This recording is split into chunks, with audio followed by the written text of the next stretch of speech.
नमस्ते बच्चों, मैं गीतांजलि शर्मा, हिंदी अध्यापिका। आज आपको हिंदी व्याकरण में पत्र लेखन समझाने जा रही हूँ। पत्र कैसे लिखा जाता है, पत्र कितने प्रकार के होते हैं, ये सब मैं आपको समझा रही हूँ। पत्र लिखने की परंपरा अत्यंत प्राचीन है, जो प्राचीन काल से ही चली आ रही है। इसके लेखन की शैली मीन्स ढंग, तरीका भिन्न भिन्न होते हैं। पत्र लेखन के समय शब्दों का प्रयोग बहुत ही सोच समझकर करना चाहिए। जीवन में सफल होने के लिए प्रभावी पत्र लेखन क्षमता होनी चाहिए। पत्र लिखते समय कुछ सावधानियों तथा तथ्यों का ध्यान रखें, तब तो प्रभावशाली पत्र लेखन किया जा सकता है। अब पत्र लेखन में ध्यान देने योग्य बातें। नंबर 1, ये बातें निम्न प्रकार हैं। नंबर 1 है, पत्र लिखते समय यह बात अवश्य ध्यान में रखनी चाहिए कि पत्र की भाषा पाने वाले के मानसिक स्तर के अनुरूप हो। नंबर 2, पत्र में इधर उधर की बातें न लिखकर अनावश्यक विस्तार से बचना चाहिए, यानी जो जरूरी हो वही बातें लिखनी चाहिए। नंबर 3, पत्र में सरल तथा छोटे वाक्यों का प्रयोग करना चाहिए। नंबर 4, पत्र की भाषा सरल, सजीव तथा रोचक होनी चाहिए। नंबर 5, पत्र के विभिन्न अंगों में सामंजस्य बनाए रखने का प्रयास करना चाहिए। ऐसा न हो कि कोई भाग एकदम छोटा हो तथा कोई भाग बहुत बड़ा हो जाए।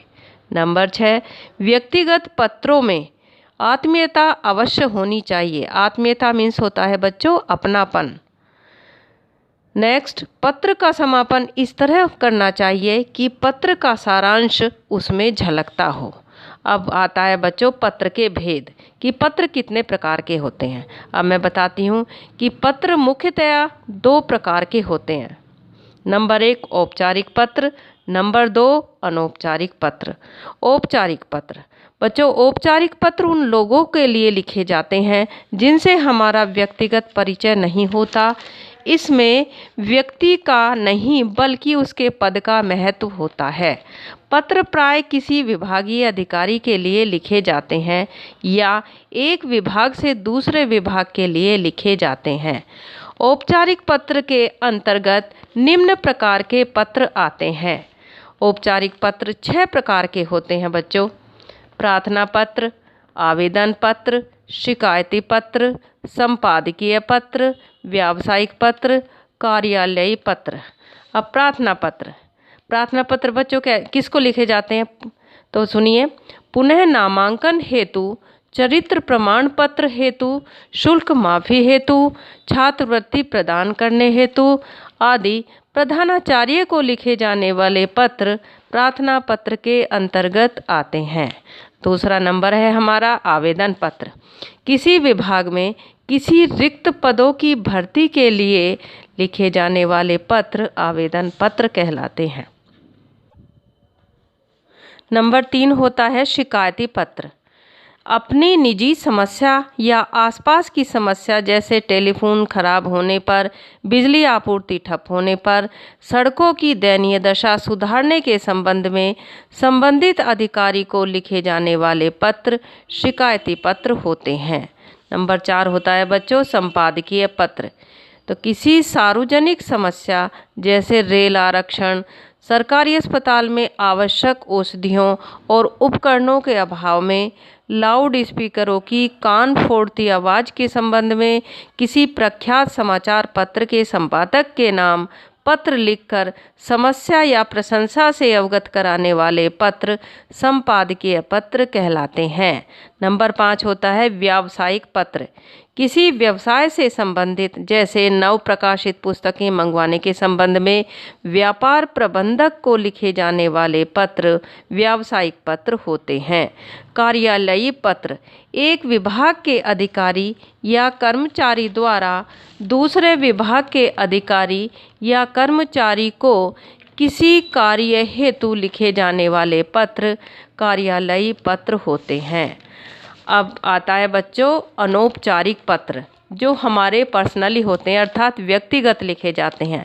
तो अनौपचारिक पत्र बच्चों उन्हें लिखे जाते हैं जिनसे हमारा रिलेशन होता है, जो हमारे संबंधी होते हैं, जैसे माता पिता, भाई बहन, मौसी, बुआ, अपने मित्र आदि इनको लिखे जाने वाले पत्र अनौपचारिक पत्र कहलाते हैं। अनौपचारिक पत्र 4 प्रकार के होते हैं। बधाई पत्र, आभार प्रदर्शन पत्र, निमंत्रण पत्र, संवेदना पत्र।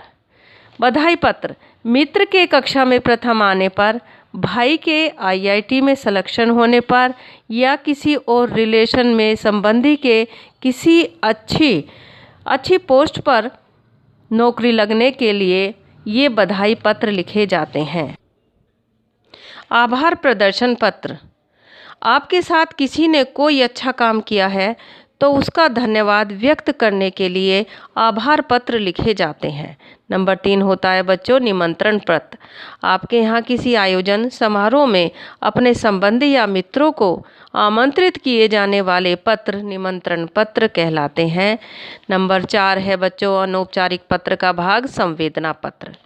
संवेदना किसी संबंधी या मित्र के साथ दुखद घटना होने पर उनके दुख को बांटने के लिए लिखे जाने वाले पत्र संवेदना पत्र कहलाते हैं। अब बच्चों आपको मैं इस PDF के साथ 2 पत्र आपको अभ्यास के लिए भेजे जाएंगे, जो एक अनौपचारिक पत्र है और दूसरा औपचारिक, एक अनौपचारिक पत्र दूसरा औपचारिक पत्र। औपचारिक पत्र में आप छात्रवृत्ति प्रदान करने हेतु प्रधानाचार्य को आवेदन पत्र लिखेंगे और दूसरा अनौपचारिक पत्र में लिखेंगे अपने जन्मदिन पर मित्र द्वारा भेजे गए उपहार के लिए धन्यवाद पत्र। ये आपको अपनी व्याकरण की उत्तर पुस्तिका में लिखने होंगे। धन्यवाद।